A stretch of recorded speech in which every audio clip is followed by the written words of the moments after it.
Hello, আসসালামু আলাইকুম। এই যে আমি আজকে আপনাদের একটা মজার একটা জিনিস দেখাবো। এটা আমি নিজে ফার্স্ট টাইম করেছি, খেয়ে পুরাই অবাক। এই যে আমি একটা চিপস নিলাম।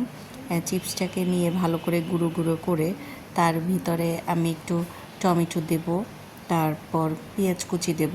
এই যে একটু আমি এখানে একটা পরিমাণ টমেটো নিয়েছিলাম এবং একটু বেশি করে পেঁয়াজ কুচি। আপনারা চাইলে শসাও দিতে পারেন, আমার হাতের কাছে ছিল না। তারপর শসা দিলে দিতে পারেন। এই মরিচ কুচি দিলাম, পেঁয়াজ কুচি, মরিচ কুচি। তারপর একটু আমরা চানাচুর দেব। চানাচুরটাও একটু ঝাল ঝাল করব, তাই একটু মানে চানাচুরটা ঝাল চানাচুর নিয়েছিলাম। মরিচও আমি 2টা পরিমাণ দিয়েছি একটু ঝাল হওয়ার জন্য। আপনারা যে যেরকম ঝাল খান সেভাবে করবেন। তারপরে এটা ভালো করে মিক্স করবেন। মিক্স করে এটাকে জাস্ট খাবেন, দেখবেন এত মজা যা বলার বাইরে। আর হলো যে এটা আমি একটা ভিডিও দেখেছিলাম কিছুদিন আগে, তো সেই ভিডিওটা দেখে আমি এটা ট্রাই করেছি।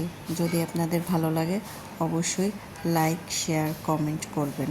টাটা, বাই বাই, আল্লাহ হাফেজ, সবাই ভালো থাকবেন।